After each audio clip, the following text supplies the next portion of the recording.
About an hour outside the city of Hoi An, Vietnam, at the base of a holy mountain, lies a religious temple complex erected between the 4th and 13th centuries by a unique culture that ruled much of central and southern Vietnam. Join us as we explore this UNESCO World Heritage Site and learn about My Son Sanctuary and the kingdom that built it, the Kingdom of Champa.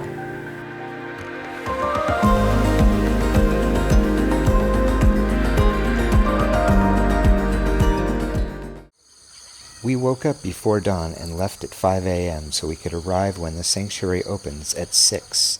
After paying 150,000 Vietnamese dong per person for tickets, we entered a beautiful junglescape and walked about 100 meters where a golf cart-style shuttle drove us about 1 kilometer to the temple grounds at the base of My Son, which translates to Beautiful Mountain. Champa was an ancient kingdom that lasted from the 2nd to the 7th century CE in what is now central and southern Vietnam. It was founded by the Cham people, who had a Malayo-Polynesian origin and an Indianized culture. Champa was influenced by Hinduism, Buddhism, and later Islam, and had a powerful navy and a rich artistic heritage. So first off, My Son is in the jungle, so it's hot. And it's also humid. So the earlier you come, the more comfortable it's likely going to be. Now, we started off at the Group C and B temple buildings. These are structures that were labeled early on by archaeologists using the alphabet, and that's how they refer to them today. So as we approach these structures, you see these sort of majestic buildings slowly rising in the distance as you're sort of trekking through this jungle area. And as you get closer and closer, you can really start to see that these are very, very old buildings with moss-covered facades. It's really striking. So one thing that I find really interesting as we've been traveling is the ability to actually go inside old buildings like archaeological sites that in the US would be roped off and you'd never be able to go inside, probably for insurance purposes. But at My Son, it was so incredible to be able to go up the steps into the temples and the meditation areas. So we were able to look inside the like conical shaped parts of the top of the temples, I guess. Mm-hmm. And there were actually some bats inside looking down at us at one point. Couldn't get it on film because it was really dark, but you look up and there's these little eyes looking down back at you. But it was really cool to be able to go inside and see things from that perspective. The neat thing about the site is each grouping of buildings, they were there for specific purposes. There were meditation and cleansing areas, and then there were temples.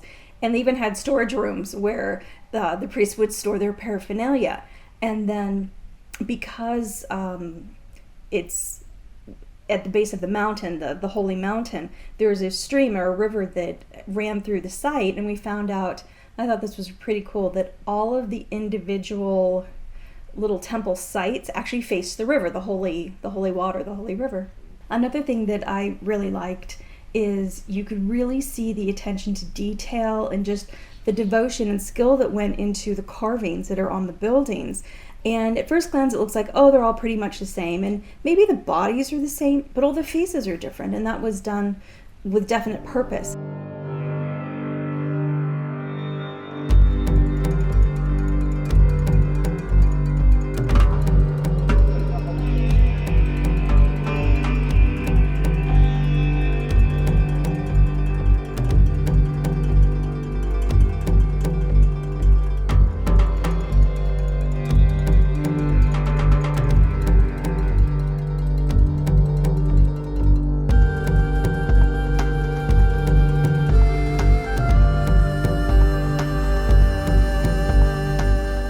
Now, My Son is, as I mentioned earlier, in the jungle, so it's quite a ways away from any kind of large towns, which means it's can be difficult to get there without a tour. There didn't seem to be any transportation that would take you from the site, say if you took a taxi there, to get out, I don't know how you would do that. So we opted, because it just seemed logistically very complicated, we opted to take a tour, and we actually booked a private tour with someone who took us out there. And we had a pretty good time doing that because there were not a lot of people around. Yeah, I think we were the only people there for at least an hour, which was really great. So we made our way from the group B and C temples to the group A structures. These are some of the more recently restored, more recently opened temples that are at the site. And an interesting way to be able to tell the difference between what was original and what's been restored is the actual brick color. The newer restorations, the bricks are bright red. As they age, the newer bricks start to grow moss and start to kind of fall apart over time. Yeah. Whereas the original bricks built by the people, the Cham people, seem to be resistant to moss and water. Whatever formula they used for the bricks, it allows the water to drain through it versus being held in the bricks. And by not having that moisture, nothing really grows on them. And that's a big difference you can see. And then also pretty cool is there was no mortar used. So you see the original bricks, I mean, almost look like they're melted together just over time. So from group A, we then made our way over to group G. Throughout the site, you will see these stelae with carvings on them, a Sanskrit language that's carved into the stone. Now, our guide explained to us that we can't translate that writing, the Sanskrit, but I also read online that we can translate it, so I'm not quite clear. If anyone really knows, please leave a comment below. What I read online as we were researching this was that the writings include important historical moments in time throughout the kingdom, and especially moments where the king was involved, and it just sort of documents the history of the Cham people. And regardless of whether we know what it says or not, it's actually really, really beautiful and really striking just to see it. So from group G, we then walked over to group E and F. Now, these are structures that are currently being excavated, or they somehow are being reinforced. At least one of them looks like it's about to fall over. And again, I think a lot of these structures are probably covered for a long period of time, and they've been excavated over time. A lot of these structures were damaged by bombs that were dropped by the United States during the Vietnam War.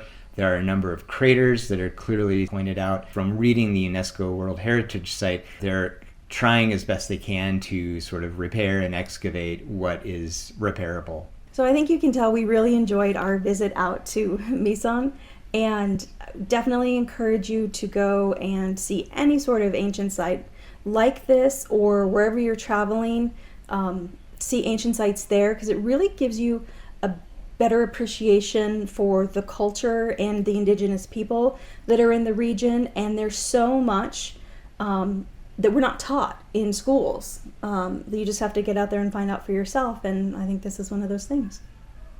So we hope you enjoyed this video. It's a little different from some of the other videos that we've created. We felt we needed to narrate a bit of this because when we were there, we really just wanted to enjoy being there and the atmosphere. There's just a special quality to it, and we really just wanted to enjoy that. So don't forget to subscribe, because we have an absolutely fantastic video coming up next week. And if you like this video, even if you didn't like it, you can still give us a thumbs up. It helps. Hit that like button, and we will see you in the next one. Thanks for watching.